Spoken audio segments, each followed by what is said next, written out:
Right. You want to do it?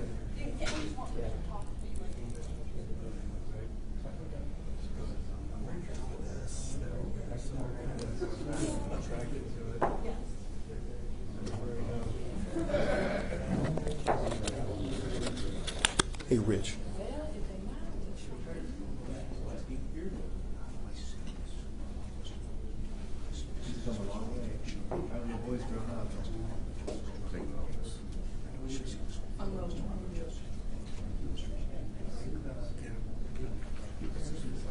Okay. It's a long title. It's United States Marshal Service. I don't know if we wrote it like that on that. Yeah, that's all right. Just a few more minutes, we'll be ready to go. Yeah. Chief. Nick?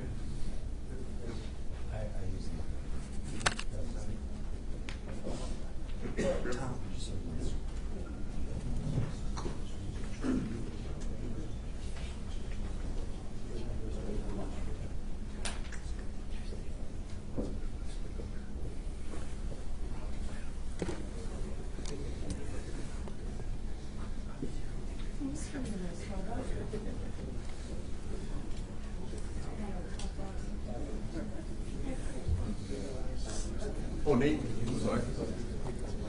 How are you, sir? I knew I was missing somebody. You got a radio face, Chris. You stay back there. Let me see, get some.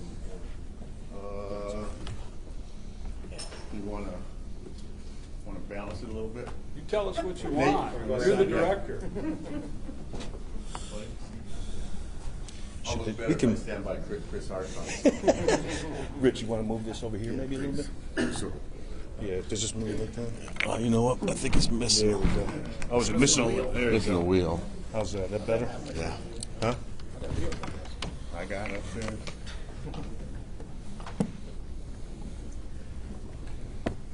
You guys good with it, you know?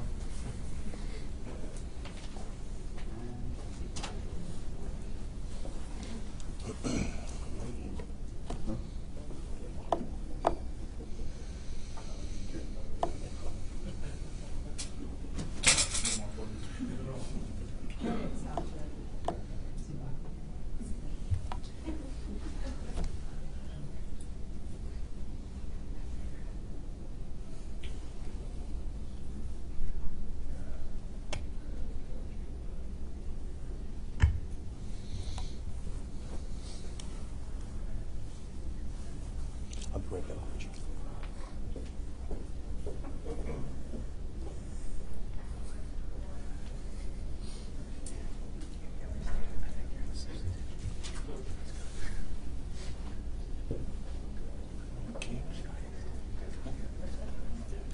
Just before we get started, so everybody knows who everybody is. At the end, we represent the Amherst Police Department. The next two gentlemen are the Drug Enforcement Administration, United States Department of Justice, Vermilion Police Department, the chief and the captain, Detective Holmes from the Vermilion Police Department, Ernest Seaver, investigator with our office, Lorain County Prosecutor's Office, United States Marshal Service, and I'm with the Prosecutor's Office myself.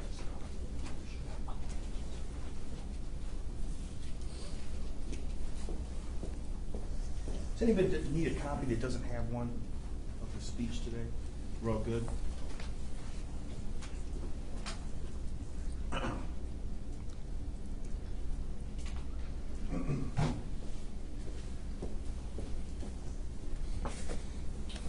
All right. Everybody ready? All right, I'll take that as a yes. All right, welcome. Thank you for attending today.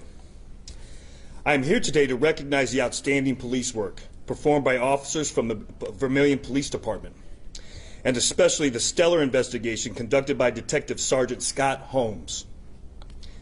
We also have representatives here from the Amherst Police Department, the U.S. Drug Enforcement Administration, who assisted with cell phone analysis, and from the U.S. Marshal's Office, who located, arrested, and served the defendants in this case with their secret indictments.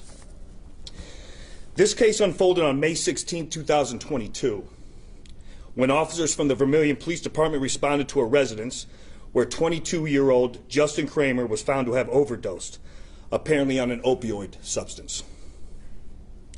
After Vermilion police officers made several attempts to revive the young man through the application of Narcan spray, Justin Kramer, a little more than 2 weeks out from a drug rehabilitation program, was pronounced dead upon his arrival at Mercy Hospital. The Lorain County coroner would later rule that Justin died from an overdose of fentanyl. In the days after Justin's death, the Vermilion police began to review surveillance footage from a home security camera owned by a neighbor of Justin's. They analyzed Justin's cell phone data, and they conducted interviews of potential witnesses in the case. After their tireless efforts, police were able to identify the drug dealers who sold Justin Kramer the deadly dose of fentanyl that took his life. Based on the joint efforts of the Vermilion Police Department and our federal partners, on October 22, 2022, Tyler Wayne Fox and Abigail Susan Link were each named in secret indictments, charging them with involuntary manslaughter, a first-degree felony, corrupting another with drugs, a second-degree felony, and trafficking in fentanyl, a fifth-degree felony. Both Fox and Link face significant prison terms for their trafficking and role in causing Justin's death.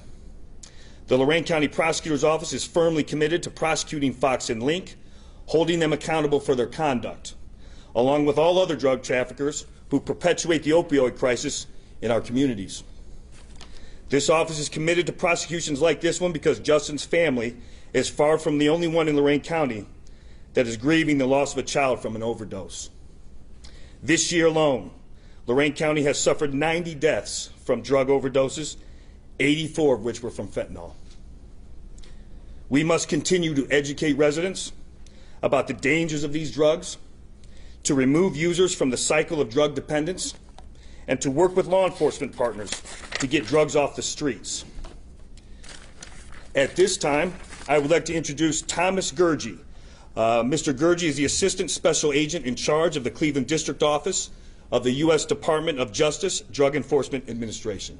Mr. Gurgey?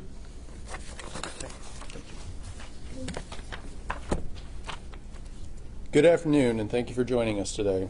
My name is Tom Gurgey, and I'm the Assistant Special Agent in charge for the Drug Enforcement Administration's Cleveland District Office.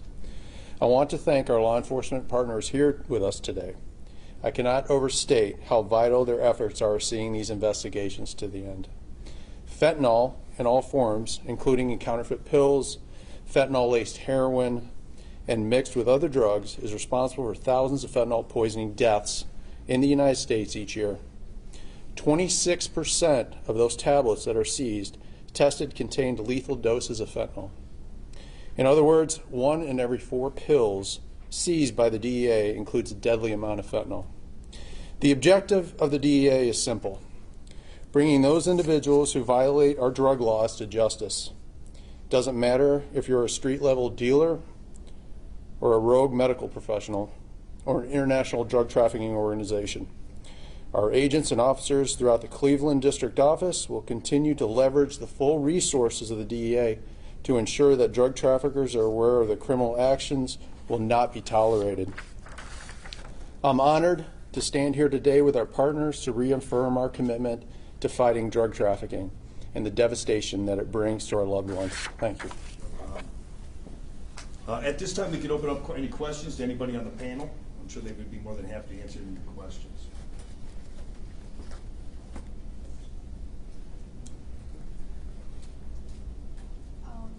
Does this have to do with, I think there was arrests made at the Motel 6 in Amherst? Go ahead, would you like to? Yeah, that's correct. Yeah, the Marshal Service through the investigation got info that they were staying at one of several hotels, and then the hotel that we ended up tracking them down to was the Motel 6 in Amherst. Have these two been linked to any other drug overdose deaths that you know of yet? Not to our knowledge, no. Were they using with the victim, using the drugs with the victim, or just selling them to him?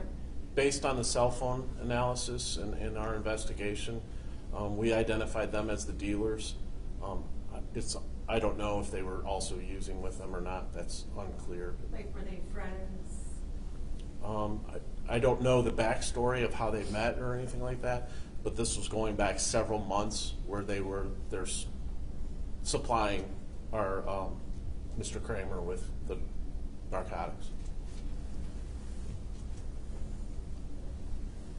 Yes. Why is it important for you guys to share the success when you're able to find drug dealers like this and hold them accountable for people's deaths? Well, I think one of the reasons is charging somebody for the death of another based on selling them drugs is kind of a notoriously difficult task. So I think any time you have the evidence that the Vermilion Police Department was able to compile, then I think it's a good idea to show everybody that this can happen. So there's a risk involved in selling drugs. If it causes a death, this is very well what could happen if you're caught.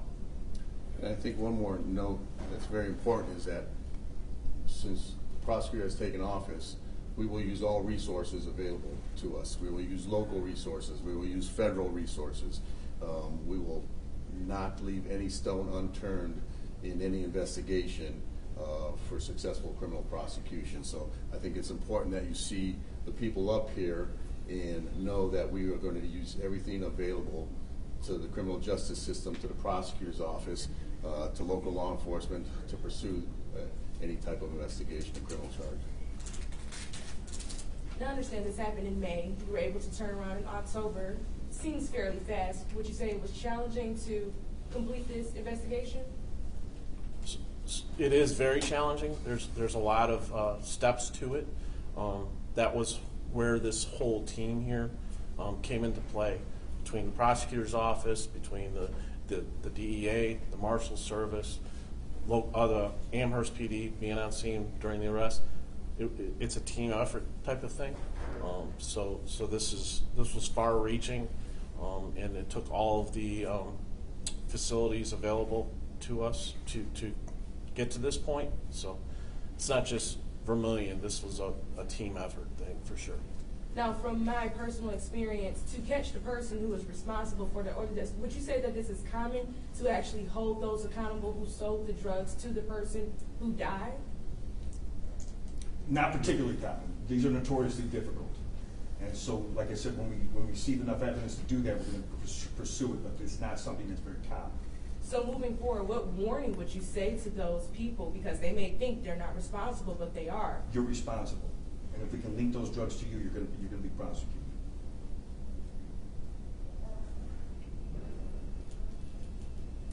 Any other questions?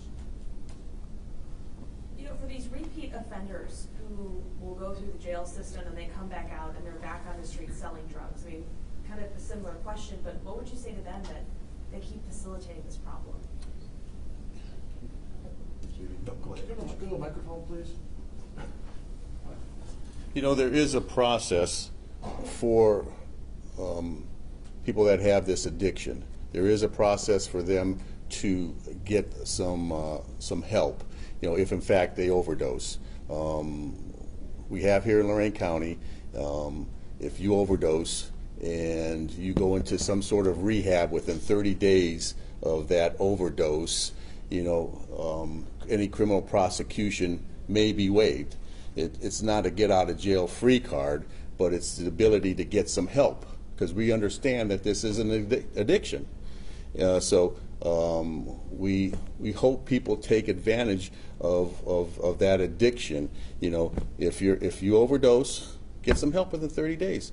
There's a process out there to do that, and there's facilities out there to do that, and there's agencies out there to do that. So please take advantage of it.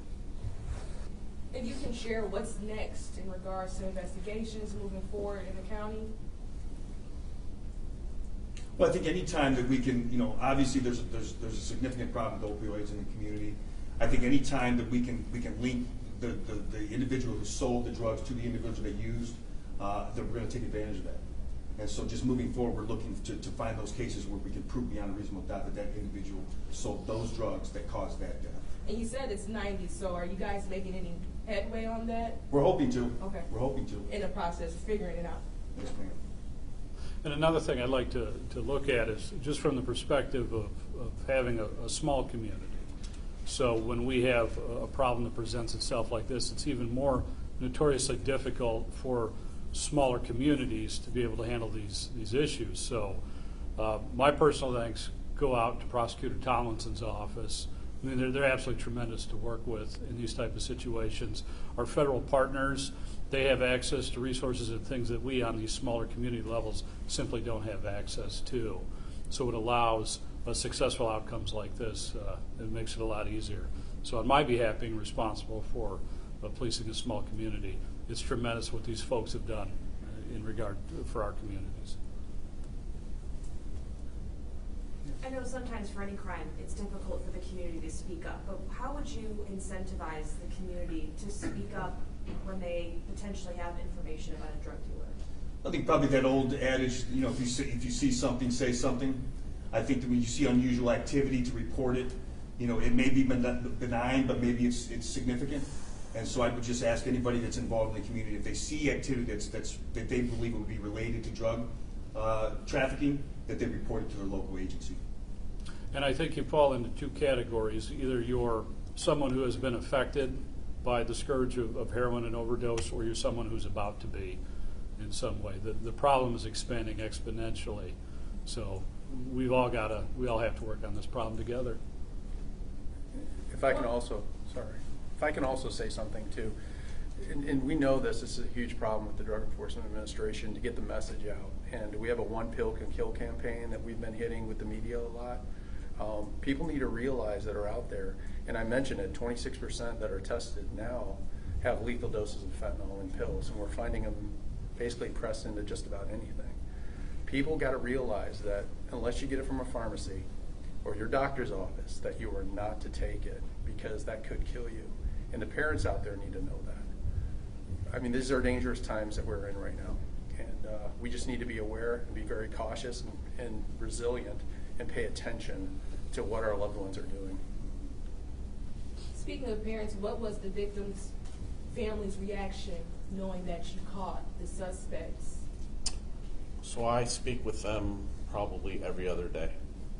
As you can imagine, they're handling it as any parents would.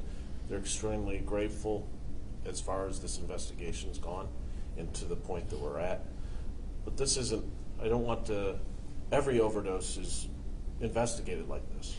Not just for Vermilion, but I don't want to speak for all the other agencies, but every overdose is investigated. When we get to this point, it's rare because of investigative issues that come up, but they're extremely grateful that we've gotten to this point, and they're involved, and they're waiting to see how the process unfolds. Sergeant, can you tell us a little bit about the victim and who he was? So Justin Kramer was 22 years old, new father, infant child at home with his girlfriend. Justin had dealt with addiction for quite a while. He had gone to a 30-day rehab facility just prior to this.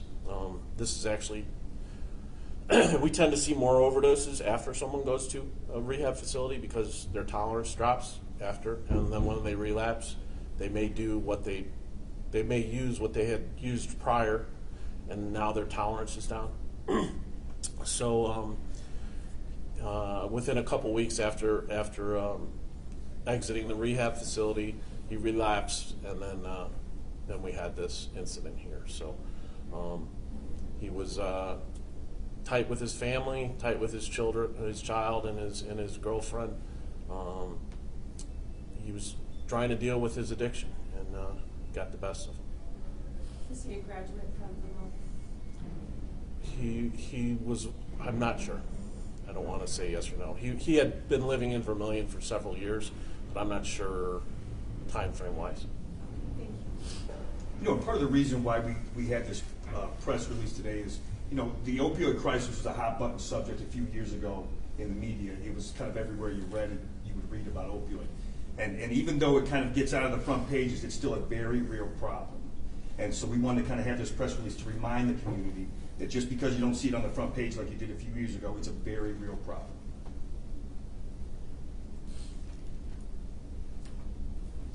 Any other questions? I've got one. Sure. Are these guys still under investigation for any potential additional charges? I don't have the answer for that. Sergeant Holmes, do you? Vermillion PD does not have any ongoing investigations.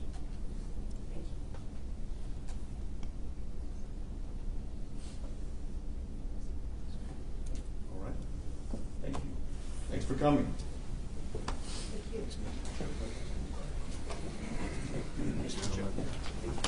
Thank you.